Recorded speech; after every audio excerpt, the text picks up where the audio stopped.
HarperCollins presents Vox by Christina Dalcher, read by Laurence Bouvard. 1. If anyone told me I could bring down the president, and the Pure Movement, and that incompetent little shit Morgan LeBron in a week's time, I wouldn't believe them. But I wouldn't argue. I wouldn't say a thing. I've become a woman of few words. Tonight at supper, before I speak my final syllables of the day, Patrick reaches over and taps the silver-toned device around my left wrist. It's a light touch, as if he were sharing the pain, or perhaps reminding me to stay quiet until the counter resets itself at midnight. This magic will happen while I sleep, and I'll begin Tuesday with a virgin slate. My daughter Sonia's counter will do the same. My boys do not wear word counters. Over dinner, they are all engaged in the usual chatter about school. Sonia also attends school, although she never wastes words discussing her days. At supper, between bites of a simple stew I made from memory, Patrick questions her about her progress in home economics, physical fitness, and a new course titled Simple Accounting for Households. Is she obeying the teachers? Will she earn high marks this term?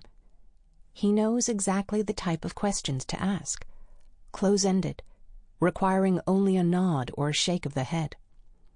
I watch and listen, my nails carving half-moons into the flesh of my palms.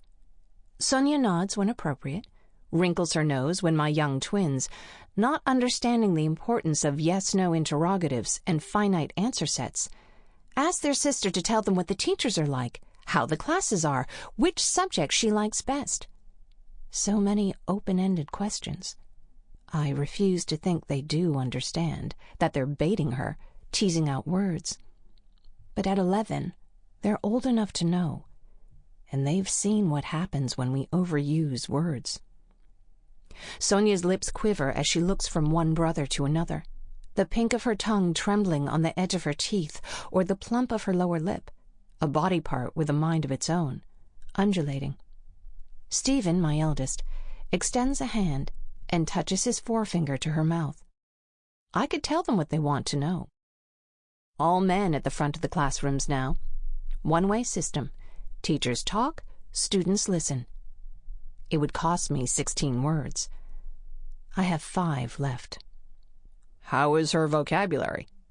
Patrick asks, knocking his chin my way. He rephrases. Is she learning? I shrug. By 6, Sonia should have an army of 10,000 lexemes, individual troops that assemble and come to attention and obey the orders her small, still plastic brain issues. Should have, if the 3 R's weren't now reduced to 1, simple arithmetic. After all, one day my daughter will be expected to shop and run a household, to be a devoted and dutiful wife. You need math for that, but not spelling, not literature, not a voice. You're the cognitive linguist, Patrick says, gathering empty plates, urging Stephen to do the same. Was. Are. In spite of my year of practice, the extra words leak out before I can stop them. No, I'm not. Patrick watches the counter tick off another 3 entries. I feel the pressure of each on my pulse, like an ominous drum. That's enough, Jean, he says.